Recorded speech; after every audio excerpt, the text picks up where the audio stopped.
ஆண்டவராகிய இயேசு கிறிஸ்துவின் விலையேற பெற்ற நாமத்தில் மறுபடியும் இந்த காலவெளியிலே உங்களுக்கு வாழ்த்துதை தெரிவித்துக் கொள்கிறேன். இதுவரைக்கும் நம்மை நடத்தி வந்த ஆண்டவர் இனிமேலும் நடத்துவார். அவர் நல்லவர். கிருபை என்றென்றைக்கும் உள்ளது. எல்லாரும் கைகளை தட்டி சந்தோஷமாய் கர்த்தரை பாடி ஆராதனை செய்து தேவனுடைய வார்த்தையை நாம் கேட்கிறோம். பயங்கர பராக்கிரமம் செய்யும் தேவன் இருப்பதினால் அஞ்சிடேன் என்றுமே, ஜெயமே நான் அடைந்திருவேன். எம்பிஏ பாடல் ஜெயதையோடு பாடி கர்த்தரை ஆராதிக்கிறோம். கைகளை தட்டி சந்தோஷமாய் பாடு. பயங்கர பராக்கிரமம் செய்யும் தேவன் இருப்பதினால், பயங்கர பராக்கிரமம் செய்யும் தேவன் இருப்பதினால்,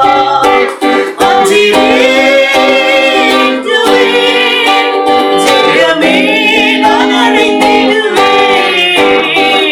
பயங்கர பராக்கிரமம் செய்யும் தேவன் இருப்பதினால், அவர் மாண்பினால் என்னை மாற்றினார். அதிசயம் காட்டி இறங்க செய்வார். அவர் மாண்பினால் என்னை மாற்றினார். அதிசயம் காட்டி இறங்க செய்வார். ஜெயித்திடுவேன், வீழ்த்திடுவேன். தேவா என் மீது தந்தருளும். ஜெயித்திடுவேன், வீழ்த்திடுவேன். தேவா என் மீது தந்தருளும்.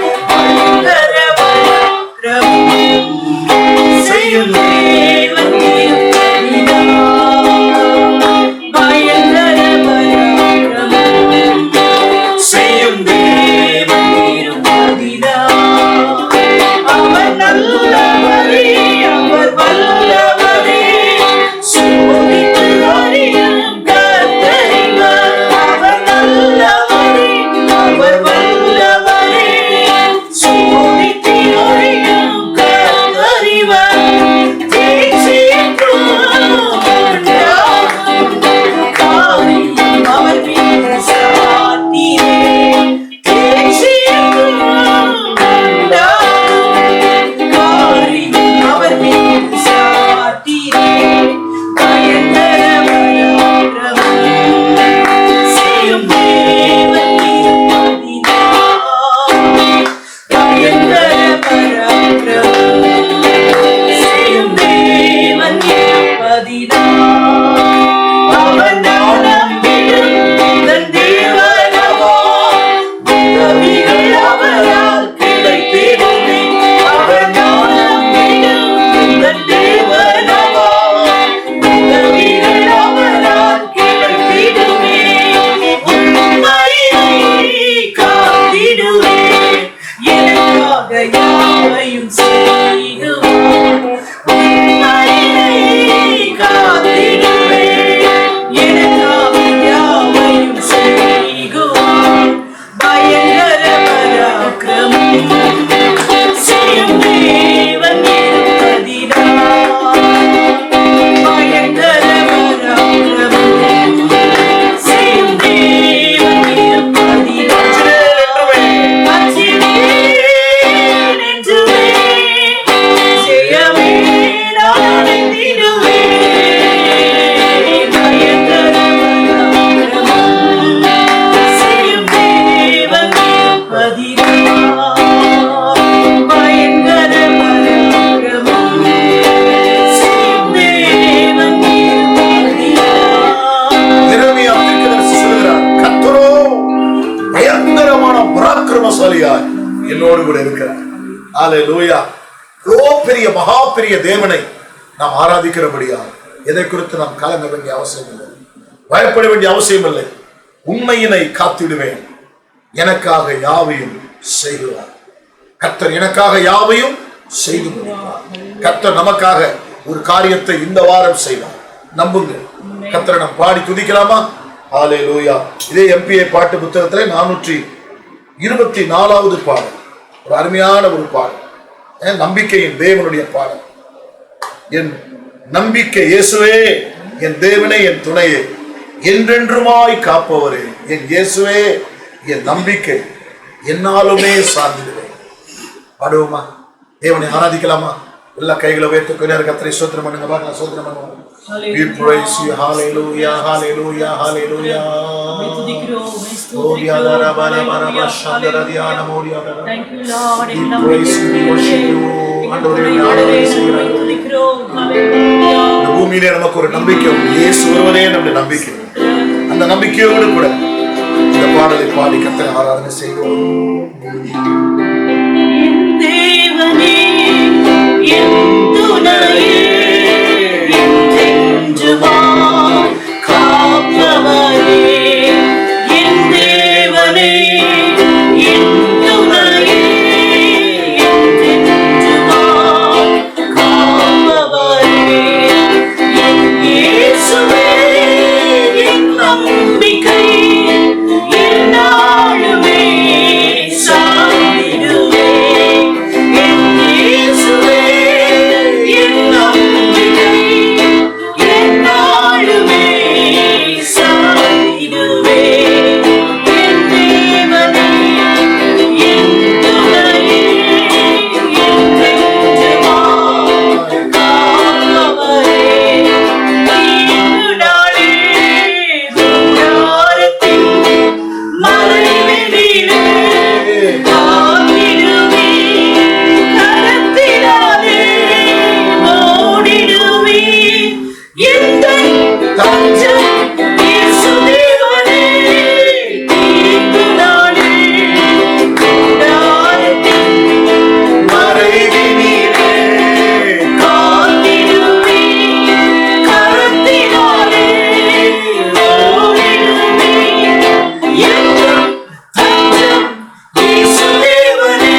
எவ்வளவு பெரிய பாக்கியம்! ராஜாதி ராஜா, மகா பெரிய தேவன், வானத்தையும் பூமியும் சிருஷ்டித்த தேவனை பார்த்து, என் தேவனே, என் துணையே, என் நம்பிக்கையே என்று சொல்லி அவரை பார்த்து சொல்லும் போது அவருக்கு எவ்வளவு பெரிய சந்தோஷம்! அவர் நம்மை காக்கும் தேவன், நம்மை கரம் பிடித்து நடத்துகிற ஒரு தேவன். நல்ல தெய்வத்தை நாம் ஆராதிக்கிறோம். எல்லா கைகளை உயர்த்திக் கொண்டே கர்த்தரை ஆராதனை செய்வோமா? Hallelujah, hallelujah, hallelujah. We praise you, Jesus. We praise you, Jesus. நீர் எங்களுடைய நம்பிக்கையாய் இருப்பதற்காக ஸ்தோத்திரம். எங்களுடைய தேவனாய் இருப்பதற்காக ஸ்தோத்திரம். எங்களை காக்கும் தேவனாய் இருப்பதற்காக ஸ்தோத்திரம் ஆண்டவரே. We praise you. Hallelujah, hallelujah, hallelujah, hallelujah, hallelujah, hallelujah. ரட்சகரே, நாங்கள் உம்மை ஸ்தோத்திரிக்கிறோம்ப்பா, ஸ்தோத்திரிக்கிறோம்ப்பா, ஸ்தோத்திரிக்கிறோம்ப்பா. நன்றியோடு நாங்கள் உம்மை துதிக்கிறோம். ஆமென். எந்த இயேசு வல்லவர், என்றும் நடத்துவார். எவ்வளவு நல்ல தேவன்! அவரை பாடி அவரை நாம் ஆராதனை செய்வோமா? என்பிய பாடல். எந்த இயேசு வல்லவர், அற்புதமாம் அவர் அன்பு, அண்டினோர் காக்கும் தூய அன்பு. எல்லாரும் சேர்ந்து எந்த இயேசு வல்லவர், என்றும் நடத்துவார். வருவோமா? எந்தன் இயேசு வல்லவர், என்றும் நடத்துவார். எந்தன் இயேசு வல்லவர், என்றும் நடத்துவார். ஆமென். அவரின் தஞ்சமே, அனுதினம்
நல்ல விடுதலையோடு கர்த்தரை ஸ்தோத்திரம் பண்ணுவோம். ஸ்தோத்திரம் ஸ்தோத்திரம் ஸ்தோத்திரம் ஜெபம். ஹல்லேலூயா. உம்மை துதிக்கிறோம், உம்மை ஸ்தோத்திரிக்கிறோம். எங்கள் பரலோகத்தின் தேவனே, நாங்கள் உம்மை துதிக்கிறோம் ஆண்டவரே. உம்மை வாழ்த்துகிறோம், உம்மை வணங்குகிறோம். வாக்கு கடங்காத பெருமூச்சோடு எங்களுக்காய் வேண்டுதல் செய்கிறவரே, எங்களுக்காய் பரிந்து பேசுகிறவரே, நாங்கள் உம்மை துதிக்கிறோம் ஆண்டவரே. ஸ்தோத்திரம். ஆசீர்வதிக்கப்பட்ட நல்ல நாளிலே உம்மை நாங்கள் உம்முடைய நாமத்தை நாங்கள் உயர்த்துகிறோம் ஆண்டவரே. ஸ்தோத்திரம் ஸ்தோத்திரம் ஸ்தோத்திரப்பா. இந்த கொரோனா வைரஸால் பாதிக்கப்பட்ட ஒவ்வொரு மக்களையும் ஆண்டவரே விடுதலையாக்குவீராக. இந்த கொரோனா வைரஸ் சீக்கிரமாய் அழிந்து போகட்டும் ஆண்டவரே. அல்லேலூயா. விசுவாச குடும்பங்களுக்கு ஒவ்வொரு குடும்பங்களையும் ஆசீர்வதிப்பீராக. அல்லேலூயா. ஸ்தோத்திரம் ஸ்தோத்திரம். நன்மையினாலே நிரப்புங்க. அல்லேலூயா. ஸ்தோத்திரம். எல்லாவித தரித்திரங்களை மாற்றுங்க, போராட்டங்களை மாற்றுங்க, பலவீனங்களை இயேசுவின் நாமத்தினாலே நிர்மலமாக்குவீராக. ஒரு புதிய பலன் அவர்களை ஆட்கொள்ளட்டும் ஆண்டவரே. அல்லேலூயா. பிறந்த நாள் கொண்டாடுகிறவர்கள், திருமண நாள் கொண்டாடுகிற எல்லாரையும் ஆசீர்வதிங்க. நன்மை நிறைந்த வருஷமாய் மாற்றுவீராக. அல்லேலூயா. துன்பத்தை கண்ட வருஷங்களுக்கு சரியாய் மகிழ்ச்சியாக்குவீராக. அல்லேலூயா. ஸ்தோத்திரம். உம்மை துதிக்கிறோம் ஆண்டவரே. அல்லேலூயா. ஸ்தோத்திரம். இப்பொழுது எங்களோடு பேசுவீராக. இந்த வார்த்தையினாலே எங்களை உயிர்ப்பிக்க வேண்டுமா நாங்கள் ஜெபிக்கிறோம். எரேமியா சொன்னது போல இந்த வசனம் கிடைத்த உடனே அதை உட்கொண்டேன், அது என் இருதயத்திற்கு மகிழ்ச்சியும் சந்தோஷமா இருந்தது என்று வாசிக்கிறோமே. அப்படியா இந்த வசனம் எங்களுக்குள்ளே ஆண்டவரே மகிழ்ச்சியா இறங்கி வரட்டும், ஒவ்வொருவரையும் குணமாக்கட்டும் ஆண்டவரே. ஆசீர்வதிங்க இயேசுவின் நாமத்தில் பிதாவே. ஆமென்.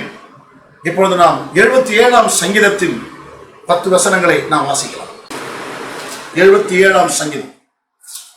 நான் தேவனை நோக்கி என் சத்தத்தை உயர்த்தி கெஞ்சினேன், என் சத்தத்தை தேவனிடத்தில் உயர்த்தினேன், அவர் எனக்கு செவி கொடுத்தார். என் ஆபத்து நாளில் ஆண்டவரை தேடினேன், இரவிலும் என் கை தளராமல் விரிக்கப்பட்டிருந்தது, என் ஆத்துமா ஆறுதல் அடையாமல் போயிற்று. நான் தேவனை நினைத்த போது அலறினேன், நான் தியானிக்கும் போது என் ஆவி தொய்ந்து போயிற்று. நான் தூங்காதபடி என் கண்ணிமைகளை பிடித்திருக்கிறீர், நான் பேச மாட்டாதபடி சஞ்சலப்படுகிறேன். பூர்வ நாட்களையும் ஆதி காலத்து வருஷங்களையும் சிந்திக்கிறேன். காலத்தில் என் சங்கீதத்தை நான் நினைத்து என் இருதயத்தோடு சம்பாஷித்துக் கொள்கிறேன். என் ஆவி ஆராய்ச்சி செய்தது. ஆண்டவர் நித்திய காலமாய் தள்ளி விடுவாரோ? இனி ஒருபோதும் தயவு செய்யாதிருப்பாரோ? அவருடைய கிருபை முற்றிலும் அற்று போயிற்றோ? வாக்குத்தத்தமானது தலைமுறை தலைமுறைக்கு விழுந்து போயிற்றோ? தேவன் இரக்கம் செய்ய மறந்தாரோ? கோபத்தினாலே தமது உருக்கமான இரக்கங்களை அடைத்துக் கொண்டாரோ என்றேன். அப்பொழுது நான், இது என் பலவீனம், ஆனாலும் உன்னதமான வலதுகரத்துள்ள வருஷங்களை நினைவு கூர்வேன். எல்லா கைகளை உயர்த்தி கர்த்தரை ஸ்தோத்திரம் பண்ணுவோமா? ஹல்லேலூயா ஹல்லேலூயா ஹல்லேலூயா. God bless you. ஆண்டவர் இயேசு கிறிஸ்துவின் நாமத்தில் உங்களுக்கு மறுபடியும் என் வாழ்த்துக்கள். யூதாவின் புஸ்தகம் அந்த 1ஆம் அதிகாரத்தில் 17வது வசனத்தையும் 20-21 வசனத்தையும் வாசிக்க கேட்போம். நீங்களோ பிரியமானவர்களே, நீங்களோ பிரியமானவர்களே, நம்முடைய கர்த்தராகிய இயேசு கிறிஸ்துவின் அப்போஸ்தலரால் முன் சொல்லப்பட்ட வார்த்தைகளை நினைவு கூறுங்கள். நீங்களோ பிரியமானவர்களே, நீங்களோ பிரியமானவர்களே, உங்கள் மகா பரிசுத்தமான விசுவாசத்தின் மேல் உங்களை உறுதிப்படுத்திக் கொண்டு பரிசுத்த ஆவிக்குள் ஜெபம் பண்ணி தேவனுடைய அன்பிலே உங்களை காத்துக்கொண்டு நித்திய ஜீவனுக்கு ஏதுவாக நம்முடைய கர்த்தராகிய இயேசு கிறிஸ்துவினுடைய இரக்கத்தை பெற காத்திருங்கள். ஒரு அருமையான ஒரு வசனத்தை நாம் வாசிக்க கேட்டோம். அப்போஸ்தலனாகிய யூதா இயேசு கிறிஸ்துவோடு கூட இருந்த ஒரு தேவனுடைய மனிதன். இங்கே கடைசி காலத்தை குறித்து அவர் எழுதும்போது எப்படிப்பட்டவர்கள் தோன்றுவார்கள், எப்படிப்பட்ட மனிதர்கள் தோன்றுவார்கள், காலங்கள் எப்படி இருக்கும் என்பதை மிக தெளிவாய் ஒரு அதிகாரத்துக்குள்ளே அவர் வைத்திருக்கிறார். இன்றைக்கு நான் இந்த அதிகாரத்தை தியானிக்கும் போது அவர் இந்த கடைசி காலங்களில் ஒரு விசுவாசிக்குள் இருக்க வேண்டிய நல்ல அனுபவத்தை அவர் இங்க சொல்கிறார். நீங்களோ பிரியமானவர்களே. என்ன ஒரு அருமையான ஒரு வார்த்தை. இயேசு கிறிஸ்துவின் இரத்தத்தினால் மீட்கப்பட்டு, கழுவப்பட்டு, நீதிமான்களாக்கப்பட்டு, பரிசுத்தமாக்கப்பட்டு, சபையோடு இணைக்கப்பட்ட தேவனுடைய பிள்ளைகளே, நீங்களோ பிரியமானவர்களே. உங்கள் மகா பரிசுத்தமான விசுவாசத்தின் மேல் உங்களை உறுதிப்படுத்திக் கொண்டு தேவன் நமக்கு தந்திருக்கிற விசுவாசம், அதுல இங்க சொல்லுகிறார் மகா பரிசுத்தமான விசுவாசம். பைபிளை படிச்சு பாத்தீங்கன்னா விலையேற பெற்ற விசுவாசம், அருமையான விசுவாசத்தை பெற்றவர் என்று பேதுரு எழுதுகிறார். அல்லேலூயா. இந்த இடத்தில் யூதா சொல்லுகிறார், பரிசுத்தமான, எவ்வளவு ஒரு அருமையான ஒரு வார்த்தை, மகா பரிசுத்தமான விசுவாசத்தின் மேல் உங்களை உறுதிப்படுத்திக் கொண்டு பரிசுத்த ஆவிக்குள் ஜெபம் பண்ணி. கடைசி காலத்தில் வாழ்ந்து கொண்டிருக்கிறோம். நாட்கள் பொல்லாதவைகளான காலத்தை பிரயோஜனப்படுத்திக் கொள்ளுங்கள். ஒரு பொல்லாத காலகட்டத்தில் வாழ்ந்து கொண்டிருக்கிறோம். இனி காலம் செல்லாது, ஒரு செல்லாத காலகட்டத்தில் வாழ்ந்து கொண்டிருக்கிறோம். இனி ஒரு நாள் ஒரு ரட்சிக்கப்படலாம், பிறகு ஞானஸ்நானம் எடுத்துக் கொள்ளலாம், பிறகு ஊழியத்திற்கு வரலாம், பிறகு எதையாக ஆண்டவருக்காக செய்யலாம். இனி காலம் செல்லாது. அப்போஸ்தலனாகிய பேதுரு சொல்கிறார், எல்லாவற்றுக்கும் முடிவு சமயமாயிற்று. ஒரு சமீபிக்கும் காலம், செல்லாத ஒரு காலம், பொல்லாத ஒரு காலம், சமீபிக்கும் காலம். இக்காலகட்டத்தில் இங்கே யூதா சொல்கிறார், உங்கள் மகா பரிசுத்தமான விசுவாசத்தின் மேல் உங்களை உறுதிப்படுத்திக் கொண்டு பரிசுத்தாவிக்குள் ஜெபம் பண்ணி, பரிசுத்தாவிலே நிறைந்து தேவனை பாடி ஆராதனை செய்து ஜெபம் பண்ணி கொண்டிருக்கிறார். இந்த உலகத்தையும் மாம்சத்தையும் பிசாசையும் ஜெயிப்பதற்கு நம்முடைய ரட்சகர் இயேசு தெரிந்து கொண்ட ஒரு ஆயுதம் ஜெபம். இயேசு ராம் முழுவதும் ஜெபம் பண்ணினார், பகல் முழுவதும் ஒரு ஊழியம் செய்தார். அல்லேலூயா, அல்லேலூயா. அவருடைய ஜெப வாழ்க்கை ஒரு ஜெய வாழ்க்கையாக மாறினது. அவர் எதிர்த்து வந்த சகல சூழ்நிலைகளை லகுவாக அவர் ஜெயித்தார். பிசாசின் வல்லமைகளை அவர் ஜெயித்தார். ஒரு ஜெயத்தின் தேவனாய் உலகத்தையும் மாம்சத்தையும் பிசாசையும் மரணத்தையும் பாதாளத்தையும் ஜெயித்த இயேசு நமக்குள் இருக்கிறார். அவருடைய ஜெப வாழ்க்கையை பாருங்க. எப்போது ஆவிக்குள்ளே அவர் ஜெபம் பண்ணிக் கொள்கிறார். லூக்கா 4 அதிகாரம் 1 வசனத்துல இயேசு பரிசுத்தாவியானவரால் நிறைந்தவரா. கர்த்தருக்கு ஸ்தோத்திரம். இயேசு பரிசுத்தாவினால் உற்பத்தியாக்கப்பட்டவர், இயேசு பரிசுத்தாவினால் பிறந்தவர், இயேசு பரிசுத்தாவினால் நிறைந்திருந்தவர், இயேசு பரிசுத்தாவினால் நடத்தப்பட்டவர். அவர் எப்பொழுதும் பரிசுத்தாவிக்குள் ஜெபம் பண்ணி கொண்டிருந்தார். அதுதான் சீஷர்களும் கற்றுக்கொண்டார்கள். இயேசு கிறிஸ்துவின் மேல் இருந்த அந்த அபிஷேகம், அந்த ஜெப அபிஷேகம் அவரோடு இணைந்திருந்த அவருடைய சீஷர்களுக்கு வந்தது, பிறகு விசுவாசிகளுக்குள் வந்தது. பரிசுத்தாவிக்குள் ஜெபம் பண்ணு. தேவனுடைய அன்பிலே உங்களை காத்துக்கொண்டு, உலக அன்பில் அல்ல. உலக அன்பு மாயமானமான அன்பு. உலகமெல்லாம் மாயையா பக்தர் பாடுகிறார். அன்பே போது. இயேசு கிறிஸ்துவின் அன்பு, தேவனுடைய அன்பு, தெய்வீகமான அன்பு, தியாகமான அன்பு, பரிசுத்தமான அன்பு. அந்த அன்பினை உங்களை காத்துக்கொண்டு நித்திய ஜீவனுக்கு ஏதுவாக நம்முடைய கர்த்தராகிய இயேசு கிறிஸ்துவினுடைய இரக்கத்தை பெற காத்திருங்கள். எனக்கு அன்பான சகோதர சகோதரிகளே, என்னோடு ஆண்டவர் பேசின ஒரே ஒரு வார்த்தை, இரக்கத்திற்காய் காத்திருங்கள். இரக்கம் இல்லாமல் நம்மால் இந்த உலகத்தில் வாழ முடியாது. கடந்த வாரம் தேவனுடைய கிருபையை நாம் சிந்தித்தோம். இந்த வாரம் தேவனுடைய இரக்கத்துக்காக கர்த்தருக்கு ஸ்தோத்திரம். அவர் தான் இரக்கம் உள்ளவர். நம்முடைய தேவனை குறித்து வேதாகமம் தெளிவாக சொல்லுகிறது. ஏராளமான வசனங்களை நீங்கள் படித்து பார்க்கலாம். அவர் இரக்கமுள்ள தேவன். உபாகமத்தின் புத்தகம் 4 அதிகாரம் 31வது வசனத்தை வாசித்து பாருங்கள். உன் தேவனாகிய கர்த்தர் இரக்கமுள்ள தேவனாய் இருக்கிறபடியால் அவர் உன்னை கைவிட மாட்டார், உன்னை அழிக்கவும் மாட்டார். இரக்கமுள்ள தேவனிடத்தில் வந்து இரக்கத்தை பெற்றுக் கொள்ளுங்கள். கொடிய காலங்கள், பஞ்சங்கள், வறுமைகள், எங்கு பார்த்தாலும் வியாதிகள், மரண ஓலங்கள். சகோதரா சகோதரி, இந்த கடைசி நாட்களில் தேவனுடைய இரக்கத்துக்காக காத்துங்கள். இரக்கம் செய்யும் தேவன் இருக்கிறார். இறங்கும் ஐயா மனம், இறங்கும் ஐயா கண்ணீரோடு அவருடைய இரக்கத்துக்காக கெஞ்சுங்கள், காத்திருங்கள். கர்த்தருக்கு ஸ்தோத்திரம். நம்முடைய தேவன் இரக்கங்களின் தேவன், இரக்கத்தில் ஐஸ்வர்யம் உள்ளவர். அவரிடத்தில் ஏராளமான இரக்கம். கர்த்தருக்கு ஸ்தோத்திரம். அந்த இரக்கத்துக்காக காத்திருங்கள். வேதாகமத்தை வாசித்து பாருங்கள். ஓசியாவின் புத்தகம் 2 அதிகாரம் 19வது வசனத்தை படித்து பாருங்கள். ஆண்டவர் தீர்க்கதரிசி ஓசியா மூலமா என்ன பேசுகிறார்? நித்திய விவாகத்துக்கென்று உன்னை நியமித்துக் கொண்டேன். நீதியும் நியாயமும் கிருபையும் உருக்க இரக்கமுமாய் என்னை உருக்க இரக்கங்களால் உன்னை எனக்கு நியமித்துக் கொண்டேன். உன்னை நான் நினைத்து இரக்கங்களின் நிமித்தம் இந்த பூமியிலே இருந்து நான் உன்னை ரட்சித்து உன் பாவங்களை நான் உன்னை கழுவி உன்னை பிரசுத்தப்படுத்தி எனக்கென்று நான் உன்னை நியமித்துக் கொண்டேன். என்னுடையவன் நீ, என் சொந்தத்து, என் பிள்ளை, என் மகன், என் மகள். எவ்வளவு பெரிய சந்தோஷம் ஐயா! என்னுடைய ஞானத்தை பார்த்து, எனக்கு இருக்கிற பலத்தை பார்த்து, என் படிப்பை பார்த்து, என் அந்தஸ்தை பார்த்து இல்ல, இரக்கம், கிருபை. கர்த்தருக்கு ஸ்தோத்திரம்.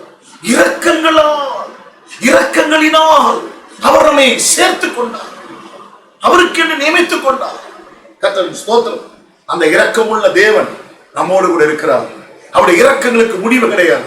புலம்பல் 3ஆம் அதிகாரம் 22வது வசனத்துல என்ன வாசிக்கிறோம்? நாம் நிரூபணமாகாது இருக்கிறது கர்த்தருடைய கிருபையே, அவருடைய இரக்கங்களுக்கு முடிவில்லை. கர்த்தருக்கு ஸ்தோத்திரம். யாத்திராகமத்தின் புத்தகம் 20ஆம் அதிகாரம் 6வது வசனத்தை படித்து பாருங்கள். நம்முடைய தேவன் எப்படிப்பட்டவர்? வேதத்தை வாசித்து பார்த்திருக்கீங்களா? ரொம்ப அருமையான ஒரு வசனம். என்னிடத்தில் அன்பு கூர்ந்து என் கற்பனைகளை கைக்கொள்கிறவனுக்கோ, என்னுடைய கற்பனைகளை கைக்கொள்கிறவனுக்கோ 1000 தலைமுறை மட்டும் 1000 தலைமுறை வரைக்கும். அல்லேலூயா சொல்ல மாட்டீங்களா? அல்லேலூயா, அல்லேலூயா. 1000 தலைமுறை வரைக்கும் இரக்கங்களின் பிதா, இரக்கங்களின் தேவன், இரக்கத்தில் ஐஸ்வர்யம் உள்ளவர் நமக்கு இரக்கம் செய்வாரையா. ஸ்தோத்திரம். யாத்திராகமத்தின் புத்தகம் 33ஆம் அதிகாரம் 19வது வசனத்தை படித்து பாருங்கள். அங்கே ஒரு அருமையான வசனத்தை நாம் கவனிக்கலாம். அங்க சொல்கிறார், ஆண்டவருடைய வார்த்தையை பாருங்கள். அதற்கு அவர் என்னுடைய தயையெல்லாம் நான் உனக்கு முன்பாக கடந்து போக பண்ணி கர்த்தருடைய நாமத்தை உனக்கு முன்பாக கூறுவேன். எவன் மேல் கிருபையாயிருக்க சித்தமாயிருப்பேனோ அவன் மேல் கிருபையாயிருப்பேன். அவர் கிருபையாயிருக்கிறது. 1000 தலைமுறை வரைக்கும் இரக்கம் செய்கிற ஆண்டவர். அவர் இரக்கமாயிருப்பார். எப்படி இருப்பார்? எவன் மேல் இரக்கமாயிருக்க சித்தமாயிருப்பேனோ இரக்கமாயிருப்பார். அவன் மேல் இரக்கமாயிருப்பேன். எப்போதும் உனக்கு இரக்கம் செய்வார். கர்த்தருக்கு ஸ்தோத்திரம். யாத்திராகமத்தின் புத்தகம் 34ஆம் அதிகாரம் 6ஆம் வசனம் சொல்லுகிறது, அவர் இரக்கமுள்ள தேவன். உபாகமத்தின் புத்தகம் 5ஆம் அதிகாரம் 10வது வசனத்தை வாசித்து பாருங்கள். உபாகமத்தின் புத்தகம் 5ஆம் அதிகாரம் 10வது வசனத்தை வாசித்து பாருங்கள். மறுபடியும் இதே வாக்கியத்தை அவர் சொல்லுகிறார். என்னிடத்தில் அன்பு கூர்ந்து என் கற்பனைகளை கைக்கொள்கிறவனுக்கோ, தேவனிடத்தில் அன்பு கூர்ந்து தேவனுடைய கற்பனைகளை நாம் கை கொள்ளும் போது 1000 தலைமுறை வரைக்கும் இரக்கம் செய்கிறவராயிருக்கிறேன். இதுதான் தேவனுடைய பிள்ளைகள் அறிந்திருந்தார்கள். 6ஆம் சங்கீதம் 2வது வசனத்தை படித்து பாருங்கள். 6ஆம் சங்கீதத்துல சங்கீதக்காரன் என்ன சொல்லி ஜெபிக்கிறார்? என் மேல் இரக்கமாயிரும். 6வது வசனத்தை நீங்கள் படித்து பாருங்கள். சங்கீதக்காரனாகிய தாவீது எப்படி தேவனுடைய இரக்கங்களை பெற்றுக் கொள்கிறார்? 25:6 கர்த்தாவே உம்முடைய இரக்கங்களையும் உம்முடைய காருண்யங்களையும் நினைத்தருளும். 26ஆம் சங்கீதம் 11ஆம் வசனத்தை படித்து பாருங்கள். நானோ உன் உத்தமத்திலே நடப்பேன். என் உத்தமத்திலே நடப்பேன். என்னை மீட்டுக் கொண்டு என் மேல் இரக்கமாயிரும். 30ஆம் சங்கீதம் 9ஆம் வசனத்தை படித்து பாருங்கள். 30:9 படித்து பாருங்கள். கர்த்தாவே நீர் எனக்கு செவி கொடுத்து என் மேல் இரக்கமாயிரும். தாவீதுக்கு தெரிஞ்சு போச்சு, இந்த உலகத்தில் வாழ்வதற்கு தேவனுடைய இரக்கம் தேவை. வசனங்களை வீட்டுல படிச்சு பாருங்க. 51ஆம் சங்கீதம் 1ஆம் வசனம், 69ஆம் சங்கீதம் 16வது வசனம், 77ஆம் சங்கீதம் 9வது வசனத்துல ஒரு அருமையான வார்த்தை சொல்கிறார். என்ன ஒரு வார்த்தை தெரியுமா? வாசித்து பாருங்கள். 77:9. நான் வாசித்த 77:9. தேவன் இரக்கம் செய்ய மறந்தாரோ? கோபத்தினாலே தமது உருக்கமான இரக்கத்தை அடைத்துக் கொண்டாரோ? இல்ல, அவர் இரக்கம் செய்ய மறக்க மாட்டார். தாய் தன் பாலகனை மறப்பாலோ? அவர்கள் மறந்தாலும் நான் உன்னை மறப்பதில்லை. அவர்கள் மறந்தாலும், ஒருவேளை அவங்க மறைந்தாலும் நான் உன்னை மறக்கலப்பா. அவருடைய இரக்கத்தை அவர் மறைத்துக் கொண்டார். இல்லை, அவர் இரக்கங்களின் தேவன். 103ஆம் சங்கீதம் 4வது வசனத்தை படித்து பாருங்கள். 119ஆம் சங்கீதம் 77வது வசனத்தை படித்து பாருங்கள். அவர் இரக்கமுள்ள தேவன். அவர் சொல்லுகிறார், ஏசாயா 54ஆம் அதிகாரத்தில் 7வது வசனத்தை நீங்கள் படித்து பார்ப்பீர்களா? ஆண்டவருடைய வார்த்தை என்ன சொல்கிறது? ஏசாயா மூலமாய் ஆண்டவர் சொல்கிற வார்த்தை என்ன? 54:7. இப்பொழுது உன்னை கைவிடேன். இமைப்பொழுது உன்னை கைவிட்டேன். இமைப்பொழுது. ஆனால் உருக்கமான இரக்கங்களினால் உன்னை சேர்த்துக் கொண்டேன். இமைப்பொழுது உன்னை கைவிட்டேன், உருக்கமான இரக்கங்களினால் உன்னை நான் சேர்த்துக் கொண்டேன். அவருடைய இரக்கத்தை பாருங்கள். கர்த்தருக்கு ஸ்தோத்திரம். தேவனுடைய இரக்கம் நம்மேல் இருக்குமானால் நடப்பது என்ன? இதை வாசிக்கலாமா? ஆதியாகமத்தின் புஸ்தகம் 19ஆம் அதிகாரம் 16வது வசனத்தை வாசித்து பாருங்கள். தேவனுடைய இரக்கம் எப்படிப்பட்டது? வேதாகமத்தில் வாசிக்க தேவன் இப்படி ஆதியாகமம் 19:16 படிக்கிறோம். அவன் தாமதித்துக் கொண்டிருக்கையில் கர்த்தர் அவன் மேல் வைத்த இரக்கத்தினால் கூறப்பட்டது. அவன் மேல் வைத்த இரக்கத்தினோ எவன்? அவனுடைய பேர் என்ன சொல்லுங்களேன்? லோத்து. ஆண்டவர் சொன்னாரு, லோத்து நீ இந்த பூமியை விட்டு கிளம்பு, சோதோமை விட்டு வெளியே போ. சோதோமின் பாவம் பெருகிவிட்டது, அக்கிரமம் பெருகிவிட்டது. ஒரு கொடிய காலகட்டத்தில் வாழ்ந்து கொண்டிருக்கிறோம். சோதோமின் பாவம் பெருகிவிட்டது நண்பர்களே. இப்ப சோதோம் பட்டணத்தை தேவன் அழிக்க வேண்டும். அதை அழிப்பதற்கு முன்பாக ஆண்டவர் லோத்தை, அவன் குடும்பத்தை, உன் ஜீவத்தை ஓடிப்போ, இத சமபூமி எங்க நில்லாதே, நீ மலைக்கு ஓடிப்போ என்று சொல்லி ஆண்டவர் லோத்திடத்தில் சொல்லுகிறான். வேதாகமம் தெளிவாய் சொல்லுகிறது, அவன் தாமதித்துக் கொண்டிருக்கையில் அவன் மேல் வைத்த இரக்கத்தினாலே என்ன செய்தாரா? 16வது வசனம். இரக்கத்தினாலே அந்த புருஷர் அவன் கையையும் அவன் மனைவியின் கையையும் அவன் 2 குமாரத்திகளின் கையையும் பிடித்து அவனை பட்டணத்திற்கு வெளியே கொண்டு வந்தார். தேவனுடைய இரக்கம் பயங்கரமான சாபத்திலிருந்து, அழிவிலிருந்து, ஆபத்திலிருந்து விலக்கும். கர்த்தருக்கு ஸ்தோத்திரம். தேவனுடைய இரக்கத்துக்காய் கெஞ்சிங்க பிரதர், தேவனுடைய இரக்கத்துக்காய் காத்திருங்க பிரதர். தேவன் மேல் இரக்கத்தை வைப்பாரானால் நம்முடைய குடும்பத்துக்கு அழிவில்லை. உலகம் முழுவதும் அழிவு வரலாம்.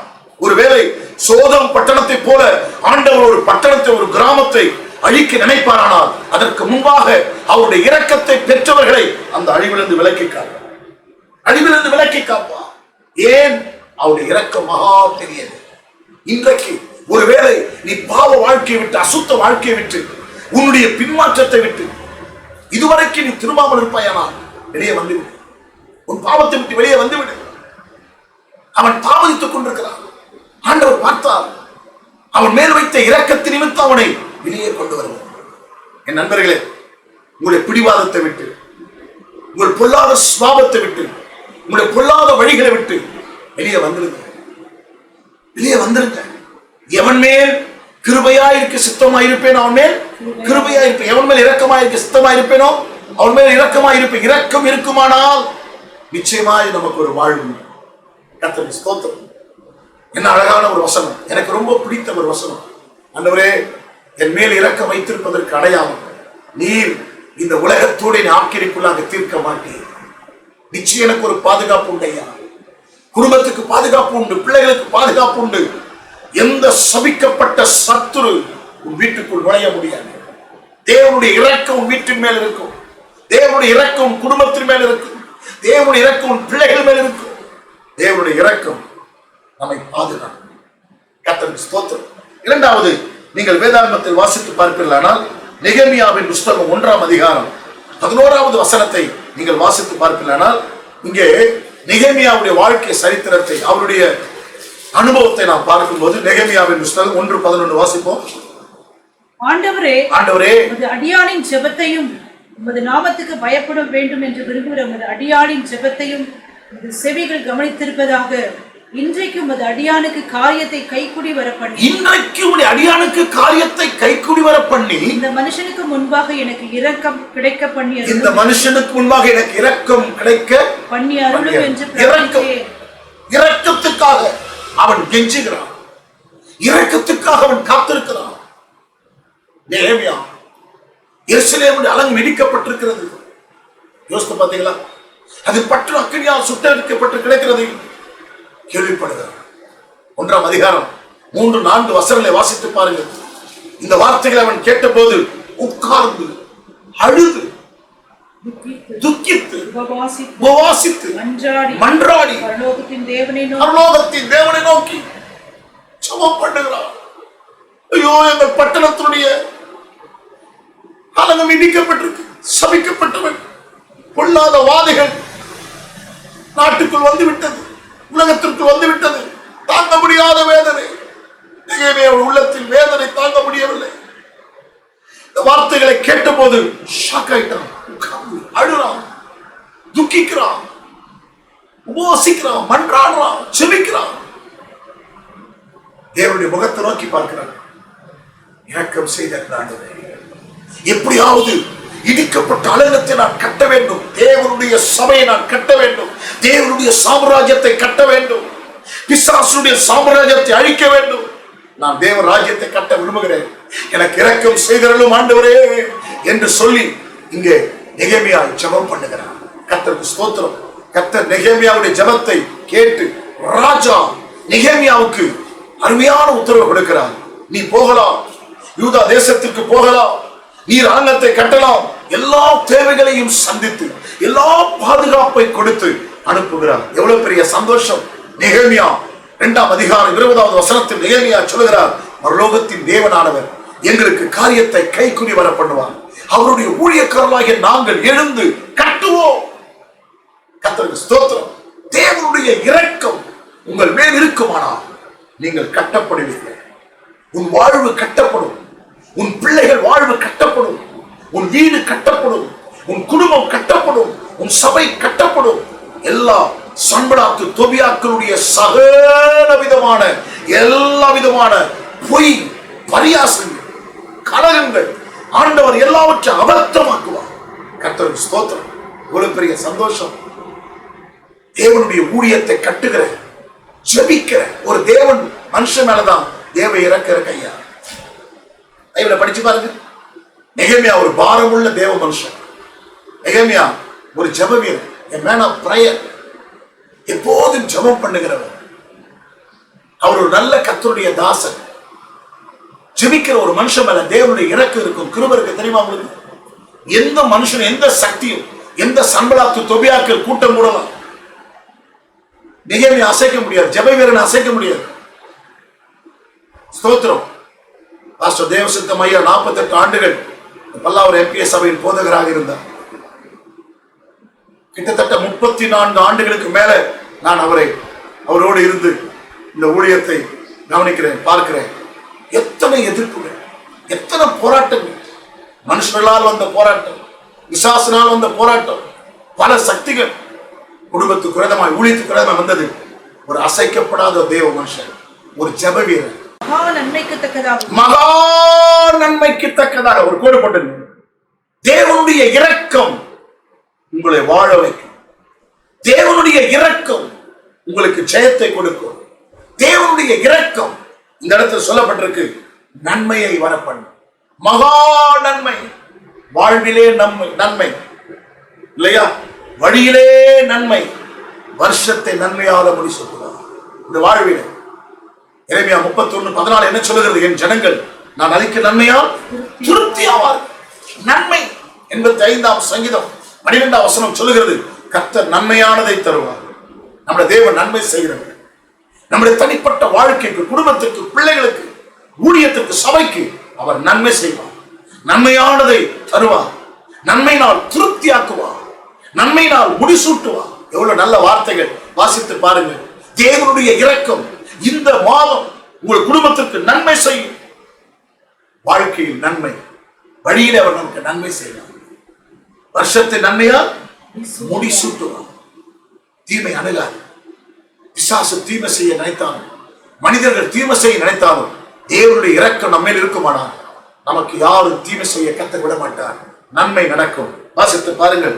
எரேமியாவின் புத்தகம் 30ஆம் அதிகாரம் 18வது வசனத்தை கர்த்தர் சொல்லுகிறது என்னவென்றால், இதோ நான் யாக்கோபுடைய கூடாரங்களின் சிறையை திருப்பி வாசஸ்தலங்களுக்கு இரக்கம் செய்வேன். அவன் வாசஸ்தலங்களுக்கு இரக்கம் செய்வேன். நகரம் தன் மண்மேட்டின் மேல் கட்டப்பட்டு அரண்மனை முன்போல் நிலைப்படுத்தி அவைகளிலிருந்து ஸ்தோத்திரமும் ஆடல் பாடலின் சத்தமும் புறப்படும். அவர்களை வர்த்திக்கப்படும். ஒரு பெருக்கம், தேவனுடைய இரக்கம் நமக்கு கிடைக்கும் பெருக்கம். ஆண்டவரே, இந்த ஆண்டு எங்களுக்கு இருக்கிற சுகத்தை பெருக பண்ணுங்கப்பா, ஆரோக்கியத்தை பெருக பண்ணுங்கப்பா, பலனை பெருக பண்ணுங்கப்பா, சத்துவத்தை பெருக பண்ணுங்கப்பா, ஐஸ்வர்யத்தை பெருக பண்ணுங்கப்பா. பண்ணுங்கப்பா என்று கேட்பதை பார்க்கிறோம். இரக்க செய்யுங்க ஆண்டவரே. அவருடைய இரக்கத்துக்காக காத்திருங்க. அவருடைய இரக்கம் நமக்கு கிடைக்கும் பெருக்கம் எவ்வளவு பெரிய சந்தோஷம். நான் அவர்களை வர்த்திக்க பண்ணுவேன். அவர்கள் என்ன செய்வதில்லை, குறுகி போவதில்லை. அவர்களை மகிமைப்படுத்துவேன், அவர்கள் சிறுமைப்படுவதில்லை. நான் சிறுமைப்படுத்தினேன், இனிமே சிறுமைப்படுத்தாதீர்கள். யாக்கோபின் கூடாரையின் சிறையை திருப்பி அவன் வாசஸ்தலங்களுக்கு இரக்கம் செய்தவன் உங்களுக்கு இரக்கம் செய்வான். தேவ இரக்கம் உன் குடும்பத்தின் மேல் இருக்கும். சொல்லுங்களா, தேவனுடைய இரக்கம் என் மேல் இருக்கும். தேவனுடைய இரக்கம் என் பிள்ளைகள் மேல் இருக்கும். தேவனுடைய இரக்கம் எங்கள் சபையின் மேல் இருக்கும். ஆண்டவர் எங்களை பெருக பண்ணுவார். நாங்கள் பெருகவும் எங்கள் ஜெப ஜீவியத்தில், எங்கள் விசுவாச வாழ்க்கையில், எங்கள் பரிசுத்த ஜீவியத்தில், எங்கள் ஊழிய வாழ்க்கையில நாங்கள் பெருகவும். கர்த்தரை மகிமைப்படுத்துவார், கர்த்தரை மேன்மைப்படுத்துவார். சகல ஜாதிகளிலும் கர்த்தரை மேன்மையாக வைப்பார். ஓ ஹல்லேலூயா. நான் உண்டு பண்ணின சகல ஜாதிகளிலும் உங்களை கீர்த்தியிலும் புகழ்ச்சியிலும் மகிமையிலும் சிறந்திருக்கும்படி செய்வேன் என்று சொன்னவர். அவருடைய இரக்கம் மேல் இருப்பதனால் கர்த்தர் உங்களை மேன்மைப்படுத்துவார், உங்களை பெருக பண்ணுவார். God bless you. கர்த்தருடைய கிருபை உங்களை தாங்கி நடத்தும். ஜெபிக்கலாமா? ஜெபம். எங்கள் பரலோக பிதாவே, இயேசுவின் நாமத்தில் ஜெபிக்கிறேன். இப்பொழுது சொல்லப்பட்ட தேவனுடைய இரக்கம் எங்கள் மக்கள் மேல் இறங்கி வரட்டும். இந்த செய்தியை கேட்கிற ஒவ்வொரு மேலும் தேவனுடைய இரக்கம் இறங்கி வரட்டும் ஐயா. எல்லா அழிவிலிருந்து கர்த்தர் பிள்ளைகளை விலக்கி காத்துக் கொள்வீராக. ஓ, எல்லா சம்பளாத்து தொபியாக்குடைய திட்டங்களை அழித்து ஜெயத்தை தருவீராக. ஹல்லேலூயா. ஆண்டவரே, சகல தீமை நிறைந்த உலகத்தில் நன்மைகளால் பிள்ளைகளை நிரப்புமப்பா. என் ஜனங்கள் அழைக்கும் நன்மையால் திருப்தியாவார் என்று சொன்னீரே, நன்மைகளால் திருப்தியாக்கும் ஆண்டவரே. தேவனுடைய இரக்கம் இந்த ஆண்டு பெருக்கத்தை உண்டு பண்ணட்டையா. பிள்ளைகள் கடந்த 2 மாதங்களுக்கு மேல் ஆண்டவரே வேலைக்கு போக முடியாமல், வருமானம் இல்லாமல் கஷ்டப்பட்டுக் கொண்டிருக்கிறார்கள். தெய்வமே, பெருக பண்ணுகிற கர்த்தர். அன்றைக்கு கொஞ்சம் மாவு கொஞ்சம் எண்ணெய் ஆண்டவரே, தேசத்தில் தேவன் மழையை கட்டளிடும் நாள் வரைக்கும் அந்த கலசத்தில் குறையில மா குறையில பெருக்கத்தை கொடுத்தவர். எங்கள் ஜனங்களை ஆசீர்வதி, வருமானத்தை ஆசீர்வதி, அப்பத்தையும் தண்ணீரை ஆசீர்வதிப்பீராக. பிள்ளைகளுக்கு நல்ல சுகம் தாங்க, நல்ல பலன் தார், ஆரோக்கியம் தார், வேலையில் ஒரு பெரிய உயர்வை தார், வியாபாரத்தை ஆசீர்வதி, ஊழியத்தை ஆசீர்வதி. பிள்ளைகளுக்கு விரோதமாய் போர் செய்கிற பொல்லாத பிசாசு வல்லமைகளை மந்திரங்களை இயேசுவின் நாமத்தில் கடிந்து கொடு. விடுதலை தான் ஆசீர்வதி. இந்த ஊழியக்காரன் பேர்ல பிதா, குமாரன், பரிசுத்தாவின் நாமத்தில் இந்த பிள்ளைகளை ஆசீர்வதிக்கிறேன். எல்லா மகிமைக்கு செலுத்துகிறேன். இயேசுவின் நாமத்தில் வேண்டிக் கொள்கிறோம் பிதாவே. ஆமென். ஆமென். என் ஆத்துமாவே கர்த்தரை ஸ்தோத்திரி. என் முழு உள்ளமே அவருடைய பரிசுத்த நாமத்தை ஸ்தோத்திரி. என் ஆத்துமாவே கர்த்தரை ஸ்தோத்திரி. அவர் செய்த சகல உபகாரம் மறவார். ஆமென். நம்முடைய கர்த்தராகிய இருக்கிற இயேசு கிறிஸ்துவின் கிருபையும், பிதாவாகிய தேவனுடைய அன்பும், பரிசுத்த ஆவியானவருடைய அன்யோன்யமும் ஐக்கியமும் நாம் அனைவரோடு கூட நம்முடைய ஆண்டவர் இயேசுவின் வருகை மட்டுமாயிருந்து வழி நடத்துவாராக. ஆமென். God bless you. கர்த்தர் உங்களை ஆசீர்வதிப்பார்.